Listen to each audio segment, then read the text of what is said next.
So as we get started today, I want to make one thing very clear. No matter what situation you find yourself in, where you're celebrating, where you're grieving, there's a truth that undergirds all that. And sometimes it's easy to lose sight of that because life can beat us up and we can lose our vision, we can lose our sight. And so what I want you to hear me say today is that God is a God of abundance. Real abundance that will blow our minds. Abundant love, abundant mercy, abundant justice, abundance. I want you to think of the feeding of the 5,000 where there was no food except a loaf and a couple of fish. And by God's power, not only did everybody have everything they wanted, there was 12 baskets left over. That's the kind of abundance that comes in following Jesus.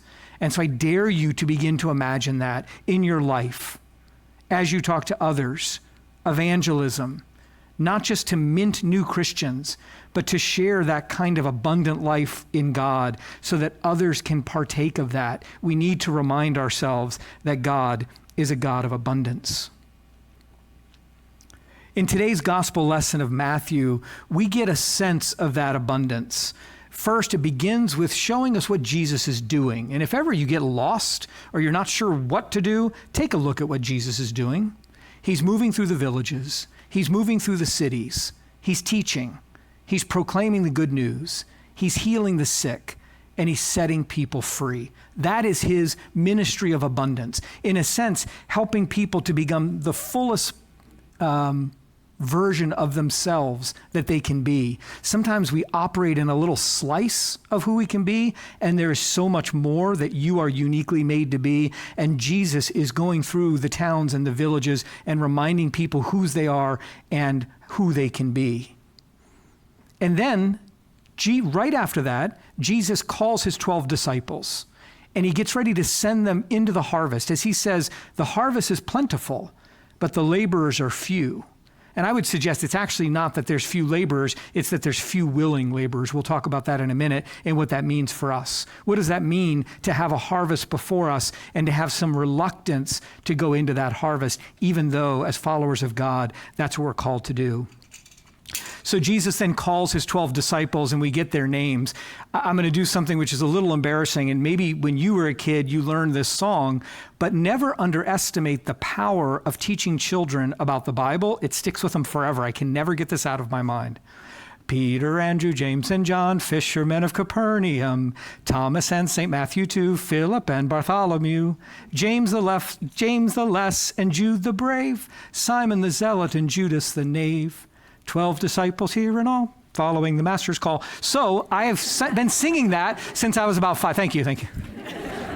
Since I was about 5 years old. But actually, that's kind of fantastic because if ever I'm like, what's their names again? I'm watching The Chosen, right? I'm trying to remember who are all these characters. I can sing that song. There's a chosenness, there's a specificity of those 12. But it doesn't stop there.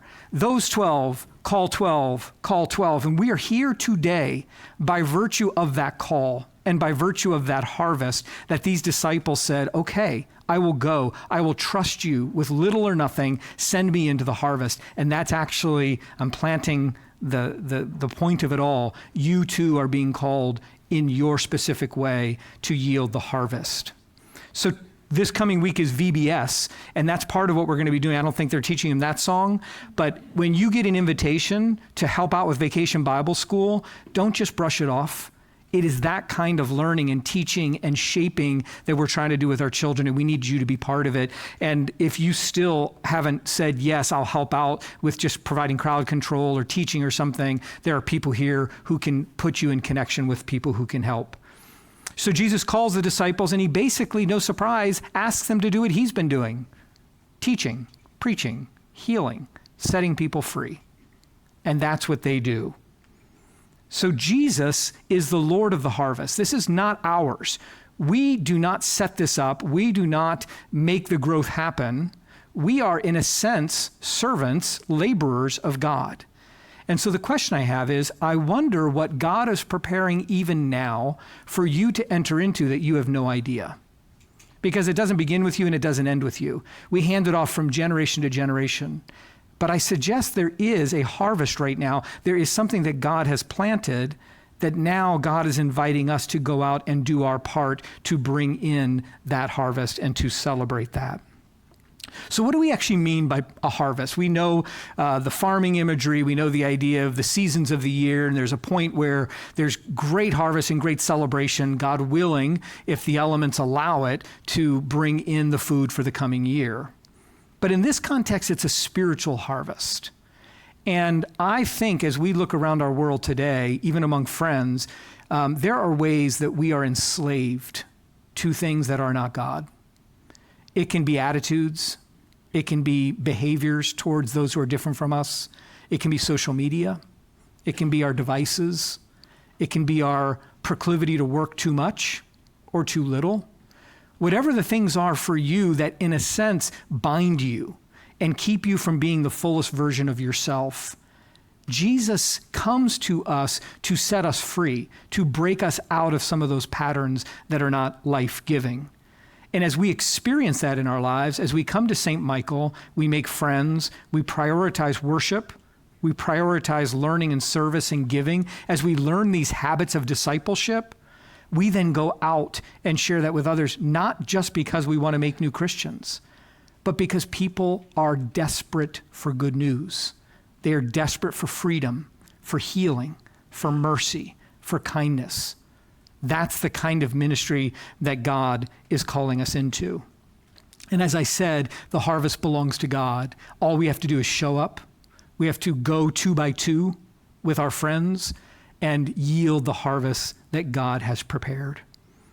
So I'd like to talk just a minute about an example of a ministry that I have seen in Dallas, which reveals that kind of teaching, preaching, healing, curing, setting people free kind of ministry. Now, there's a lot of them. And you might know that if you've been part of St. Michael for 2 minutes, we give you in the back of your bulletin, the announcements you have today, all kinds of ways that you can volunteer. So I'm not preferencing this against anything else we do.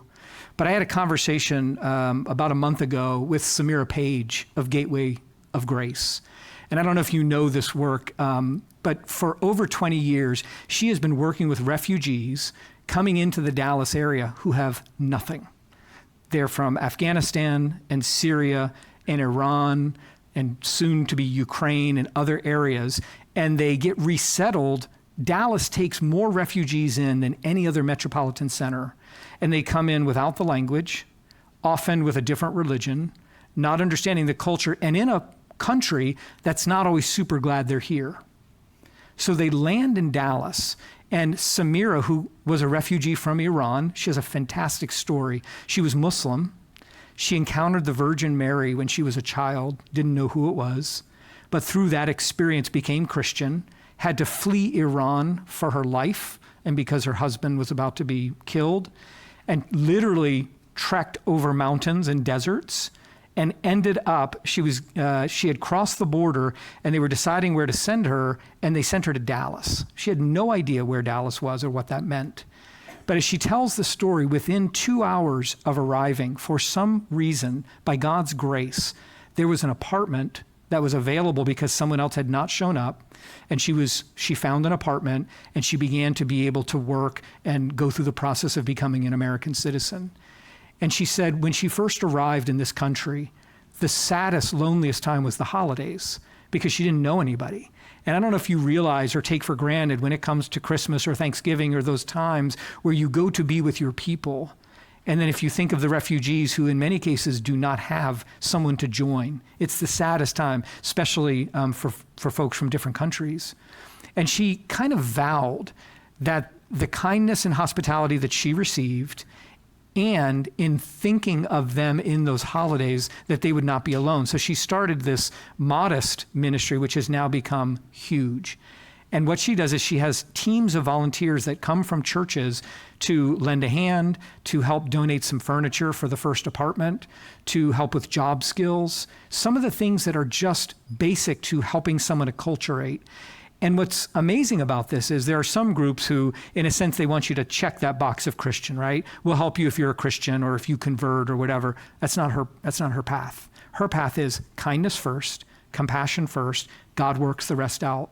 And so she lets people be who they are and welcomes them. And regardless of the religion, people speak of Gateway of Grace and Samira as representing that God-like compassion and kindness. And as I talked with her, she said, would you please tell St. Michael, we need them. We need them, their presence. Just have them contact the organization, gatewayofgrace.org. We need their financial support.